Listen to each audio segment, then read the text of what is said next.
साथियों, हम जानते हैं कि गेहूँ का जो फसल होती है, इसका खर्चा कम करके किस तरह से इसकी उत्पाद हम बढ़ा सकते हैं।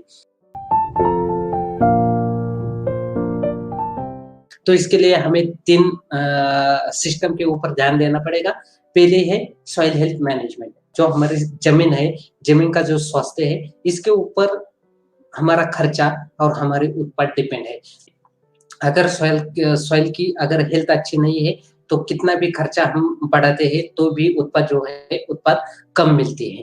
तो इसके लिए हमें ये जो सॉइल की हेल्थ है, इसके ऊपर ज़्यादा फ़ोकस करना पड़ेगा।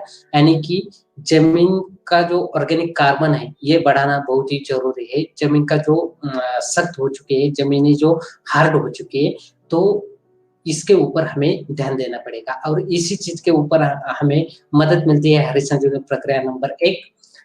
उसके बाद सॉइल स्पेशल, और अगर गन्ने की खेती है तो उसमें श्योर शुगर प्रक्रिया नंबर 1 और प्रक्रिया नंबर 5 का हमें लाभ मिलता है। उसके बाद दूसरी ज़रूरी चीज़ होती है, अगर गेहूँ से हमें उत्पाद ज़्यादा निकलने हैं, तो उसमें उसकी जो प्लांट हेल्थ होती है, उसकी मैनेजमेंट करना बहुत ही ज़रूरी है। प्लांट हेल्थ यानी कि प्लांट की यानी कि गेहूँ की जो फसल है, इसका परिपूर्ण पोषण हमें करना ज़रूरी है। तो इसमें सबसे पहले जो गेहूँ की फसल है, वो जिन अलग-अलग अवस्थाओं में से जाती है, तो उस समय उसको जो विशेष अन्न तत्व चाहिए, उनको हमें प्रोवाइड करना है, उनको हमें फसल को अवेलेबल करके देना है और इसके लिए ही हरित संजीवनी प्रक्रिया नंबर 2, 3, 4 हमें मदद करता है। इसके बाद उसके ऊपर कुछ ना कुछ पेस्ट आती है, जैसे कि सकिंग पेस्ट होते हैं, ज़्यादा से ज़्यादा जो लीफ होपर है, लीफ होपर का अटैक गेहूँ के ऊपर हमें दिखाई देता है। इसके बाद जो जैसिड्स होते हैं, एफिड्स होते हैं, इनका भी अटैक हमें गेहूँ के ऊपर दिखाई देता है। तो जैसे ये अटैक हमें दिखाई देगा, उस समय हमें रैपिड का इस्तेमाल गेहूँ के लिए बहुत ही ज़रूरी है। उसके बाद जो लीफ होल्डर परर होती है, उनका भी अटैक हमें गेहूँ के ऊपर दिखाई देता है। तो उसके लिए हमें इंसेक्ट मैनेजमेंट करनी बहुत ही ज़रूरी है और उसके बाद डिसीज़ मैनेजमेंट, यानी कि जो अलग-अलग फंगल इन्फेक्शन हमें गेहूँ में दिखाई देते हैं, उसके ऊपर हमें डिफेंड के साथ डिफेंड का इस्तेमाल करना है। डिफेंड के साथ मार्केट की जो ज़रूरी फंगिसाइड होगा, उसका इस्तेमाल हमें करना बहुत ही ज़रूरी है। ऐसी 4 चीज़ें करने पर हम जो प्लांट की हेल्थ है, वो पूरी तरह से मैनेज कर सकते हैं। और तीसरी बात होती है, वो है वाटर हेल्थ मैनेजमेंट, यानी कि गेहूँ में छिड़काव के लिए जो भी पानी इस्तेमाल किया जाता है, उसका पीएच मेंटेन होना बहुत ही ज़रूरी है।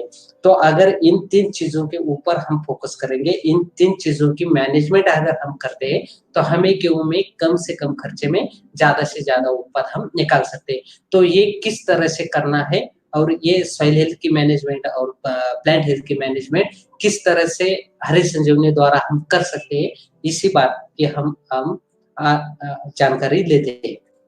तो इसमें देखिए, जो जो भी हमारे गेहूँ की फसल है, इसे ज़रूरी है 16 प्रकार के अन्न तत्व, जिसमें वातावरण से मिलने वाले 3 अन्न तत्व होते हैं, कार्बन, ऑक्सीजन, हाइड्रोजन। ये पत्तों द्वारा मिलते हैं, इनको हम आर्टिफ़िशियली नहीं दे सकते। बाकी के बचे हुए 13 प्रकार के अन्न द्रव्य, जो हमारी ज़मीन में जो फसलों की सूक्ष्म जड़ें होती है, इन सूक्ष्म जड़ों द्वारा हमें मिलते हैं। तो उसमें मुख्य अन्न तत्व होते हैं नाइट्रोजन, फास्फोरस और पोटाश। उसके बाद सेकेंडरी न्यूट्रिएंट्स होते हैं कैल्शियम, मैग्नीशियम, सल्फर, और उसके बाद कुछ माइक्रो न्यूट्रिएंट्स होते हैं, जो है जिंक है, boron, iron, manganese, copper, molybdenum और क्लोरीन। तो इस तरह से ये 13 प्रकार के अन्न तत्व हमारी ज़मीन से हमारे फसल को, यानी कि गेहूँ को मिलने बहुत ही ज़रूरी है। अब ये गेहूँ को मिलाकर अगर देने हैं, तो हमें यहाँ पर हरित संजीवनी प्रक्रिया नंबर 1 और सॉइल स्पेशल का बहुत ही बड़ा फ़ायदा मिलता है। तो उसी चीज़ को लेकर हम देखते हैं, गेहूँ के लिए हमें इस्तेमाल करना है हरित संजीवनी। ये 1 एकड़ के लिए 750 ग्राम का किट आता है और आधे एकड़ के लिए 375 ग्राम का किट आता है। इसमें निकलते हैं 4 पाउच। तो सबसे पहले हम जानते हैं कि हरित संजीवनी क्या है? क्योंकि बहुत बार हम किसानों को बोलते हैं कि हरित संजीवनी दवा है, हरित संजीवनी खाद है, तो एक्चुअल हमें जानना ज़रूरी है कि हरित संजीवनी क्या है? तो देखिए, हरित संजीवनी ना तो कोई खाद है, ना ही कोई दवा है। ये ज़मीन और फसलों के ऊपर की जाने वाली उपचार पद्धति है, जिसमें हरित संजीवनी प्रक्रिया नंबर 1 का पाउच निकलता है, वो जमीन में जमीन की उपचार करने वाली उपचार पद्धति है। और जो हरित संजीवनी प्रक्रिया नंबर 2, 3, 4 है, ये फसलों की अलग-अलग अवस्थाओं में फसलों के ऊपर की जाने वाली उपचार पद्धति है। तो वो यहाँ पर ये साबित होता है कि हरित संजीवनी ना तो कोई खाद है, ना ही कोई दवा है। हरित संजीवनी जमीन और फसलों के ऊपर की जाने वाली उपचार पद्धति है। और ये उपचार क्या करती है, इससे क्या लाभ मिलता है, ये चीजें हम आगे देखते हैं। तो इसमें सबसे पहले हरित संजीवनी प्रक्रिया नंबर 1, ये 1 एकड़ के लिए 250 ग्राम का पाउच है। तो गेहूं की बुआई करते समय या गेहूं की बुआई करने से 30 दिनों तक हम कभी भी हरित संजीवनी प्रक्रिया नंबर 1 जमीन में हमें देना है। तो इसके साथ अगर सॉइल स्पेशल 500 ग्राम का इस्तेमाल भी हम कर सकते हैं, तो सॉइल स्पेशल के जो स्पेशल फीचर्स है, इनका लाभ हमें गेहूं में हम ले सकते हैं। तो हरित संजीवनी प्रक्रिया नंबर 1 और सॉइल स्पेशल, ये दोनों एक साथ मिलाकर हम 1 एकड़ जमीन में दे सकते हैं।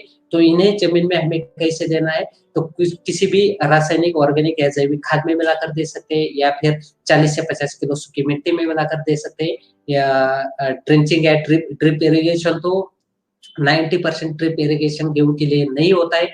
अगर गेहूं के लिए ड्रिप इरिगेशन कहीं पर है, तो वहां पर हम ड्रिप इरिगेशन द्वारा भी इसे जमीन में दे सकते हैं।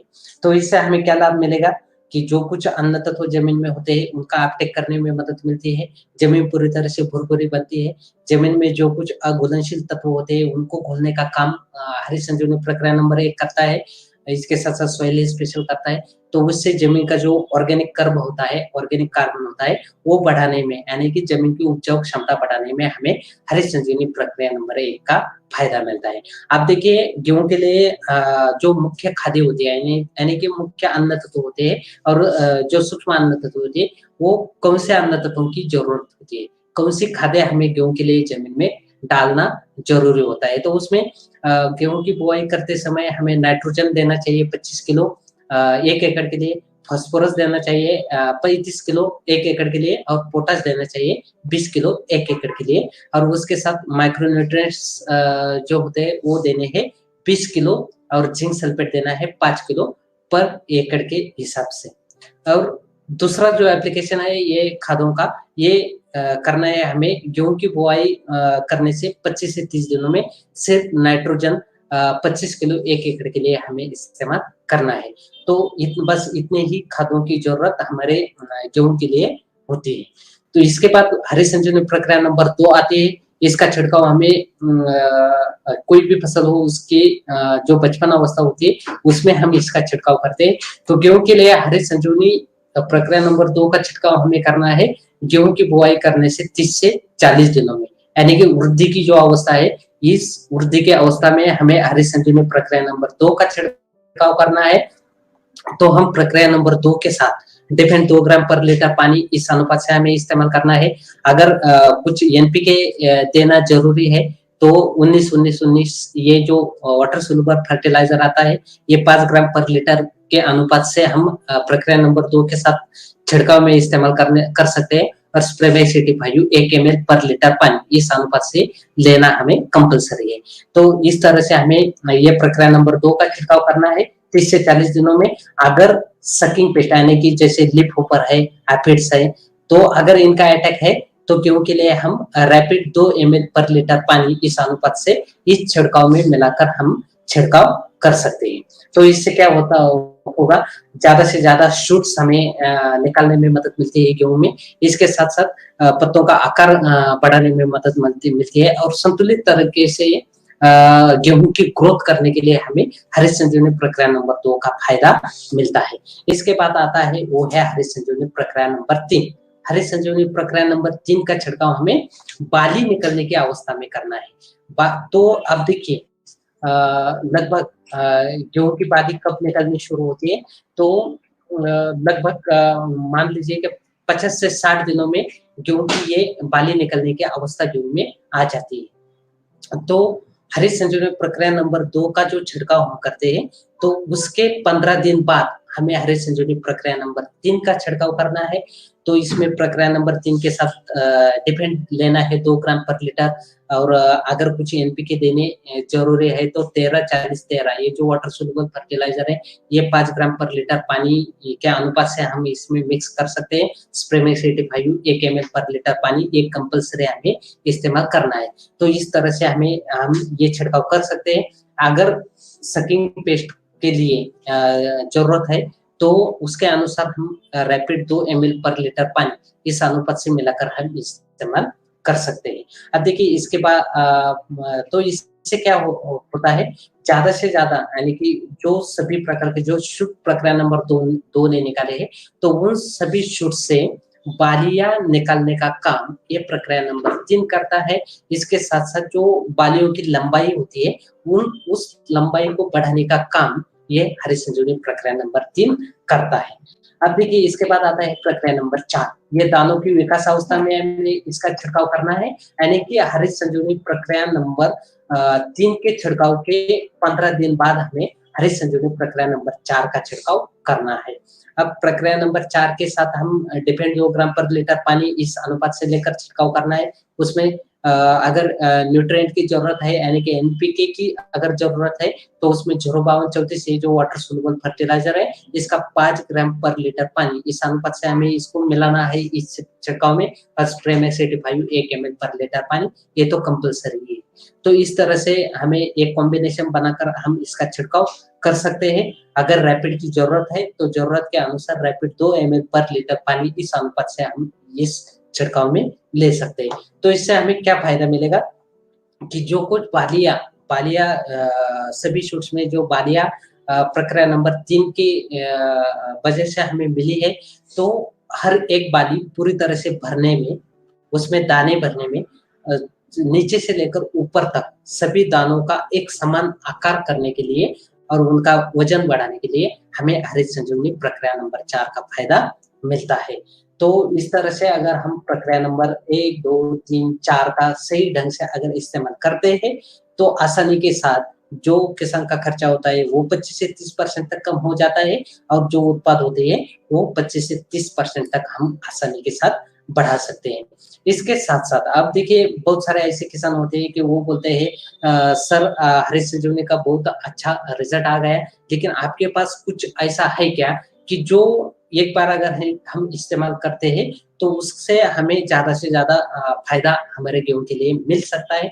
तो साथियों देखिए इस ऐसी स्थिति में हमें हरी संजीवनी जो फ्रूट स्पेशल है, ये हरी संजीवनी प्रक्रिया नंबर 4 के छिड़काव के बाद 15 से 20 दिन में हमें फ्रूट स्पेशल 2 ग्राम पर लीटर पानी इस अनुपात से हम इस्तेमाल कर सकते हैं।